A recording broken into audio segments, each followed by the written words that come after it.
نویسر و ادیب و پروردکار و لیکولر ده همان دم دا نشتیمان پرور و نتوه پرور زانست دوست و مروف دوست و خودی آکارک بلند اف آفرتا کرد دناوا خیزانک خبادگیر و شورجوان و زانست خواست اجدایک بویه.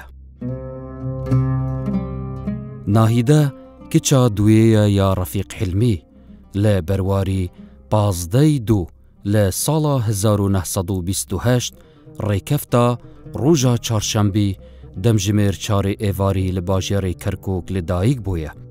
چاوین خواه گشت کرنه بجیانه و دست بجیانک تجی اندیشه و تراژیدی کریه.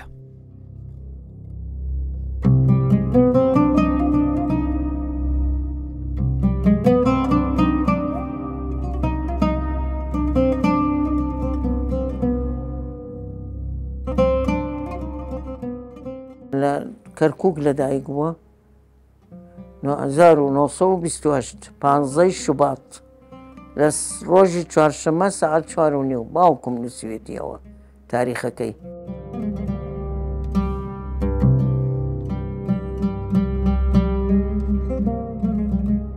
لە نێو کۆمەڵی ئێمەدا زۆرن ئەو باوکانێک کە داوای یەکسانی دەکەن یەکسان خوازن لە نێوان کچان و کوڕانیاندا، بەڵام ئەو باوکانە زۆر کەمن کە وەک بەهەشتی ڕەفیق حەلمی کورتپەروەر و ڕووناکبیر.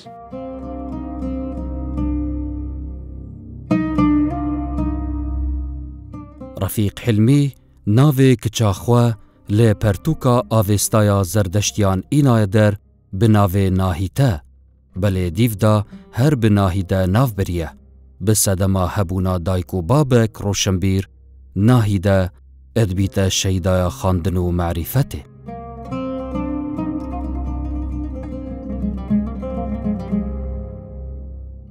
ناویشی ناوە ئەناهید على ئەساس لەسەر ئاوێستا.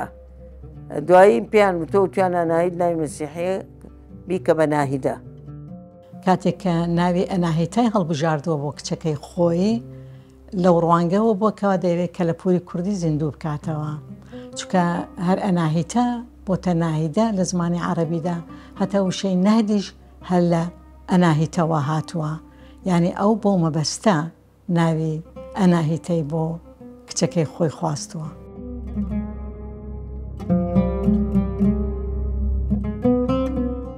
هەر لە دەستپێکا ژیانا خوا ناهیدەت کەویتە ژێر کاریگەریە بابێ خوا. بابێوێ زۆر پێداگیری کریە ئەدگەل کچاخوا کۆ هەرتم ڕێچکا کوردایەتی و معریفەتێ بگرتە بەر. تشجیعی هەموومان یەکرد بۆ خوێندن و ئەویش بزات زیرەک بوو لەبەرەوەش کە لە متەوەسط بەردیا بەغا بەتەنیا گینا کەس باوک کچ ناباتە بەتەنیا بە 13-14 ساڵ. اینجا شەوقی و ناهیدە زۆر یعنی ئەمریان متەقارب بووە، زۆر یەکتریان خۆشویستوە، دائیمە لەگەڵ شەوقیە هەموو ڕۆژێک کە گەورە بوون چوونەتە ڕەوزەی مووسڵ.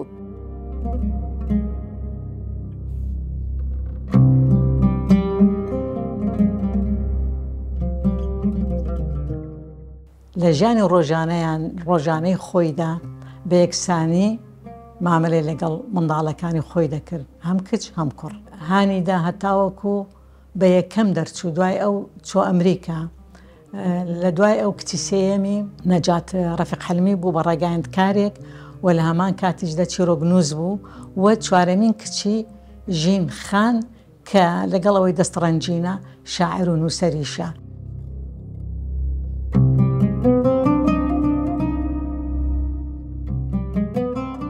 خوێندنا سەرەتایی لە کەرکووک و سلێمانیە خاندیە، بۆ خوێندنا ناوەندیژی لە قوتابخانە سەدیقە خاندیە بۆ دەمێ 2 ساڵان.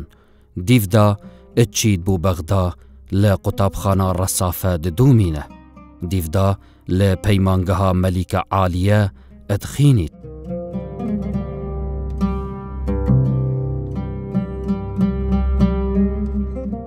کاچێتە سلێمانی خرێتە متەوەسطەی سدیقە، یعنی مەرحەلەی ابتیداییەکەی لە بەغا بووە، ئەچێتە متەوەسطەی سدیقەوە. بزانم دووم 1 ساڵیش لە مەکتەبی گۆیژە بووە، لێرە مەکتەبی گۆیژە هەبوو، زینەتی قازی مدیرەی بوو.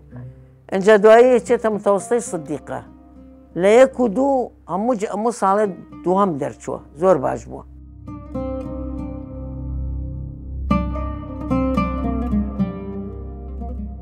وەنە بێ لە سەرخواستی خۆیان بێ بەڵکو هەردەم ڕەفیق حەلمی لەژێر چاودێری بووە نانویستووە لە یەک شوێن نیشتەجێ بێ و بیر و باوەڕی خۆی بڵاو بکاتەوە. بۆیە وای لێ هاتکەوە ناهیدا ڕەفیق حەلمی لە چەند شارێکدا لە عێراقدا بەردەوامی بە خوێندنی خۆی بدا و لەمەشدا دەوری باوکی دیارەکەوە زۆر هەوڵی داوە کە کچەکانی یەکسان وەکو کوڕەکانی بچنە بەرخوێندن.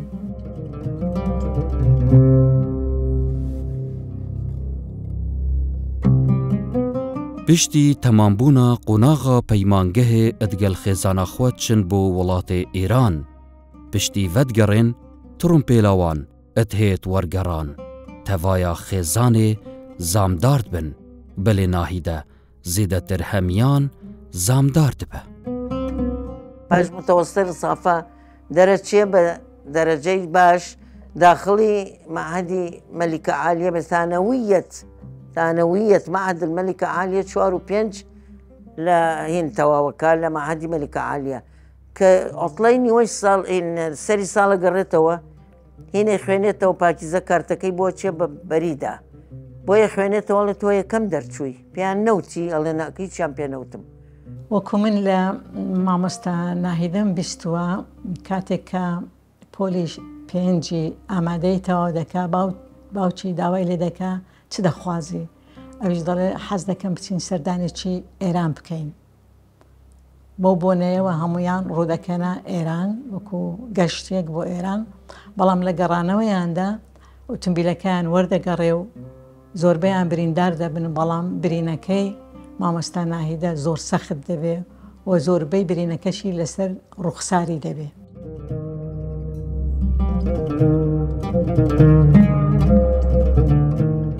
ناهیدا دناوا خوشک و برایەن خوادا لە هەمیان بلیمەتتر و زیرەکتر بوو بابێوێژی گرنگیەک زۆر پێدەدا دیڤدا بەرەف وڵاتێ لوبنان دەچیت لە زانکۆ جونێر کۆلیج یا ئەمریکی لە بەشێ زانستین جوگرافی بوو دەمێ ساڵێکێ ئەتخینە.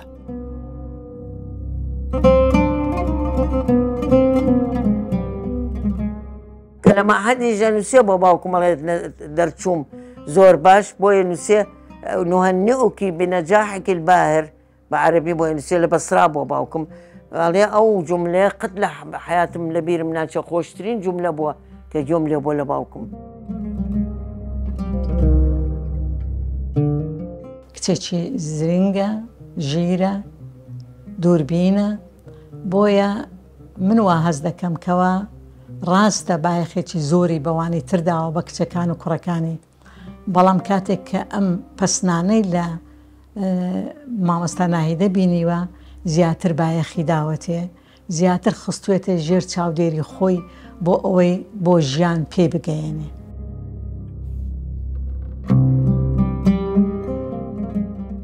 ناهیدە ڕەفیق حلمی لە ساڵا 1949 بڕێیا باخیرێ بەرەف ویلایەتێن ئێگرتی چیت درێژە پێدانێ بە خوێندنە زانستên جوگرافیایە لە زانینگەها کلارک دەدات.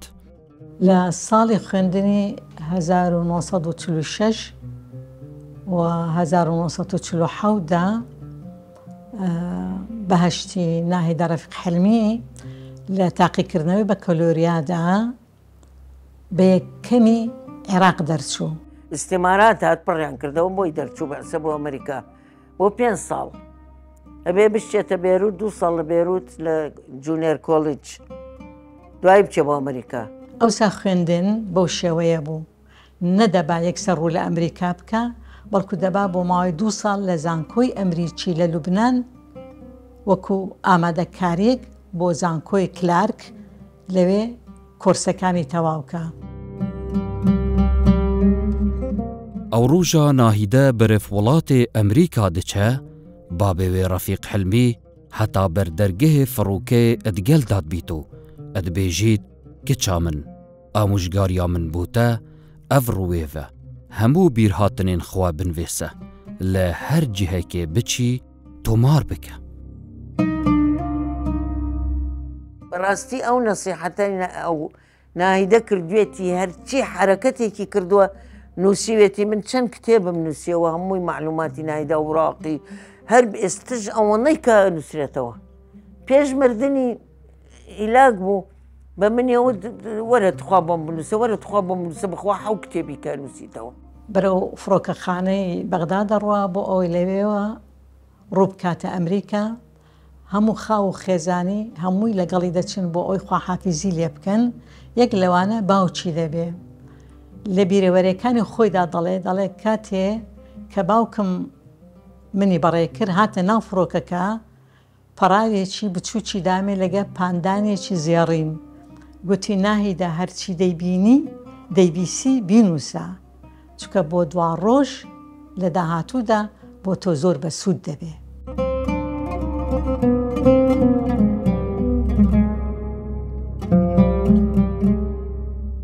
ناهیدە ڕەفیق حلمی ئەندامە چەندین کۆمەڵە و ڕێکخراوە بوو مینە کۆمەڵە بەڵافکردن و گۆڕین و دانان کۆمەڵە یارمەتیە هەژاران کۆمەڵە قەدەغەکردنە ئاوارەیە ڕێکخراوە ئێکەتیا ئافرەتان کۆمەڵە ڕوشنبیریە کوردی وەنەبێ هەر تەنیا بایەخی بە بواری زانست و زانیاریدا بێ بەڵکو زۆر هەوڵی دەدا کە چالاکوانێکی مەدەنیش بێ بۆیە دەبینین لە چەند کۆمەڵ و ڕێکخراوێکدا ئەندام بوو لە مکافحەی ئومێ لە لجنەی مکافحەی ئومێ لە دەوراتی ئینگلیزیە یعنی زۆر نەشاتاتی هەم هەروە لە کۆمەڵەی یارمەتی هەتیواندا بووە بەڵام دوای ئەم بۆتە ئەندام لە کۆمەڵی ڕۆشنبیری کوردی لە یەکێتی نووسەرانی عێراق و لە یەکێتی ئافرەتانی کوردستان. ناهیدەخان ڕۆژانێن زۆر تاڵهاتینەت ڕێیاوێدا بگرەش دەستدانا دایک و بابان و دەستدانا شەوقیە برا کۆ ڕژێما بەعەس شەهید کرد لەسەر هەلوێستێن کوردایەتیە. کە ئەم دەرەچێت لە شارە زەیتون لای خۆمانەوە لە مەنسوور پێشە کاتەوە سارەکان تێگاوە یەکسەر لەو لا شاحنەیەکیان بۆ داناوە بە جەزرە وەسەڵتیەکە پەڕێتەوە یعنی نەک بڵێ ڕێگایە ئاوا جەزرەیەکەیە و دار و درەختی تایە بە لاو دارەکانە هاتووە یەکسەر مباشر لێ یابوو لە توپەتی کردبوو براکەیان شەوقی کە پشت و پەنایان بۆ برایان بۆ هەمیشە یارمەتی دەدان لە پڕە لە نێو بردرا و نەشیان زانی چێ بوو چۆن بوو بەڵام دەزانن شەهید کرا.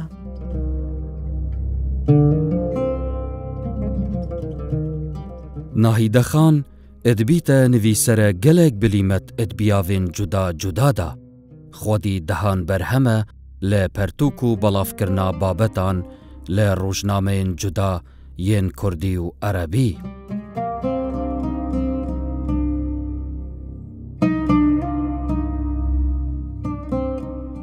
هەموو ناحەیەکان نووسیوێتیەوەتە کتێبی هەیە ئەڵێ مەوسوعەت المەطابخ چۆتە هەر دەوڵەتێک خواردنیان بۆ تەقدیم کردو لە یابان و لە هەند و لە رووسیا و لە تاجەکستان و ئۆزبەکستان و هەموو عالەم هەموو خواردنەکان پرسیوێتی چیە و هەمووی کتێبێکی کردەوە کاک سەدیق بۆی تەبع کرد مەوسوعەت الطەبخ. مرۆڤێکی دنیا دیدە بوو کەم ئافرەتی ئاوا هەبوو لە نێو کووردا و من دەمزانی زۆری پێ و زۆری دیوە و شتیشی نووسیوە بۆیە لە ساڵی 1985دا داوام لێ کردکەوە ئەو بابەتانەی کەوا نووسیوێتی وەکو زنجیرەیەک لە چەند وتارێکدا بڵاویان بکاتەوە ئەو پێشنیازی ئەوەی کردکەوە کتێبێک دانێ بۆ ئەو کەسانێک کە ڕوو لە وڵاتانی ئەوروپا و وڵاتانی عەرەبی دەکەن.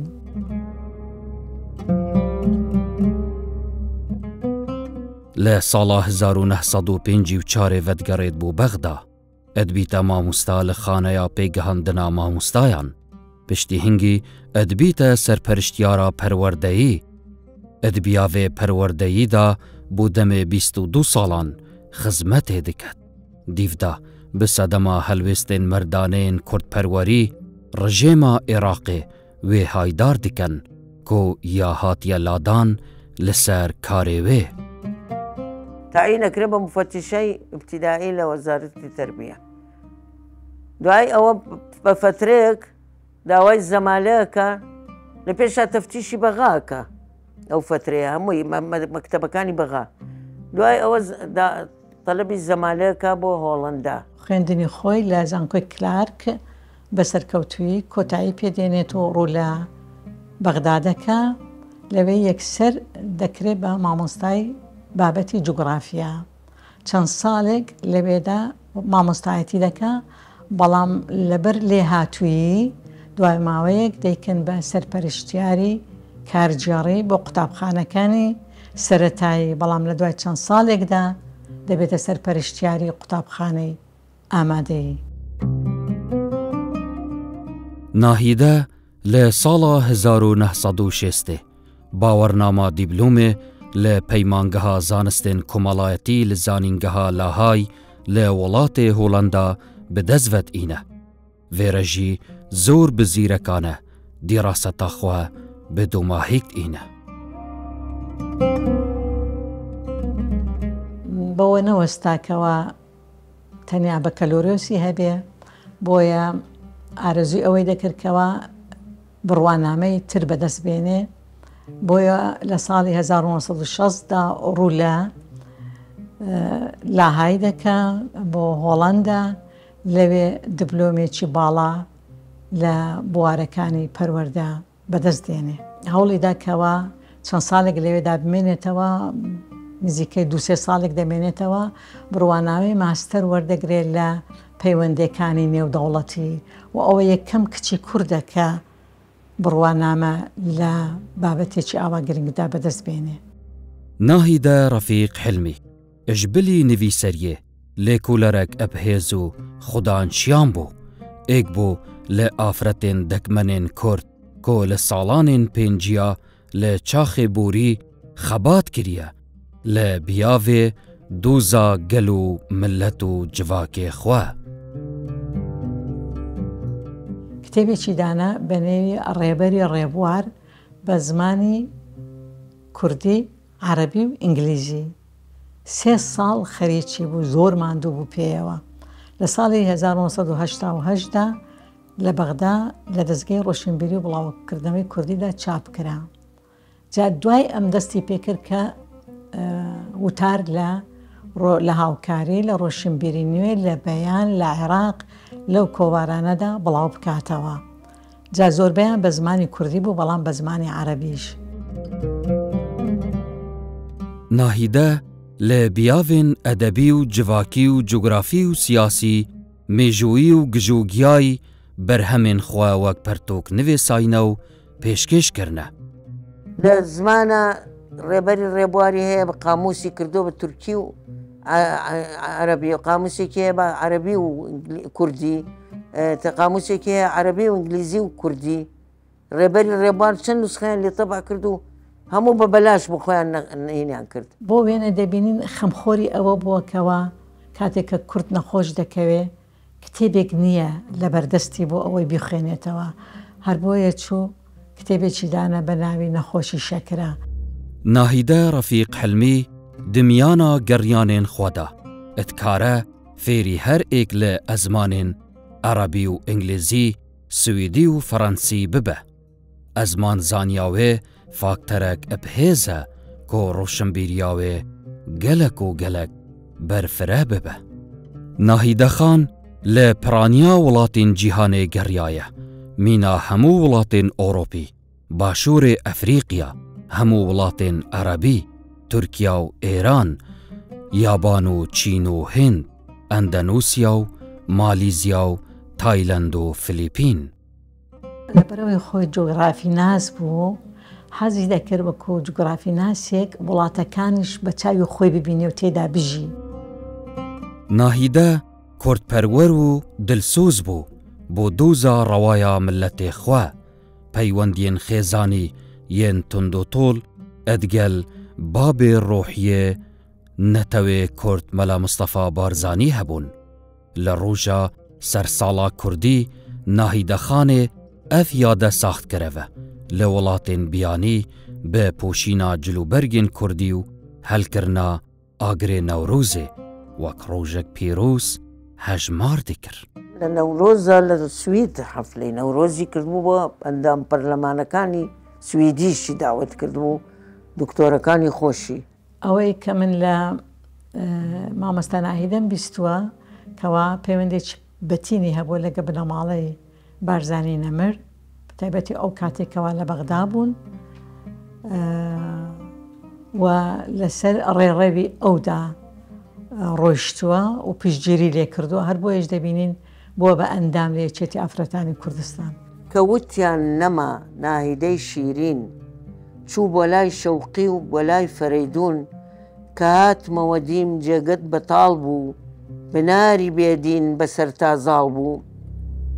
پشتی ململانەیەکا زۆر ئەدگەل نساخیەک دژوار و کوشندە نویسەر و لێکۆلەر و ئەدیب ناهیدە ڕەفیق حلمی لە ژیە 91 ساڵیەدا لە بەرواری 19 لە ساڵا 2019 لە باژێرە سلەیمانیە وەغەرا داویە دەکات.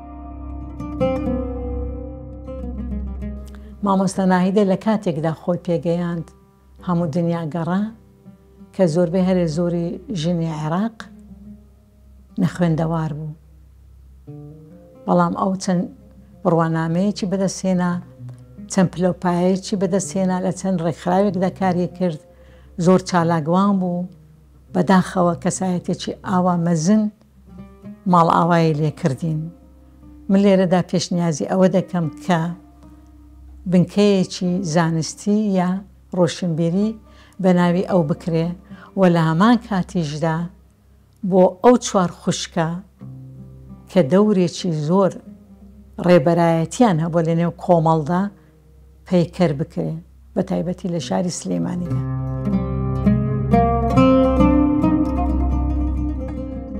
زۆر کەس وتیان بەتەمەن بوو ئایا دەڵێن نرخی چەند بوو بۆیەوە ناڵێم چونکە خوشکم بوو لە کوردستان و عێراقدا لە 48 تا یەکەم بوو ئافرەتێک بوو بە بێتاوان لەگەڵ ئەوەشدا پاڵەوان لەشی پڕ ئازار و سزا بەوەشەوە هەر نەبەزا بە هەڵەی دوور پزیشکی نەزان یانی پاکیان سپار بەیزدان جەرگیان پسووتێ وەک جەرگم ڕەشپۆش بێبەرگیان وەک بەرگم بانە حەزان دڵیان خۆش بێت وا ئەو ڕۆیشت جێگەی بەهەشت بێت هەرچەندە لەبەر چاومان ڕۆیشت ناوێکی گەورەی بەجێهێشت.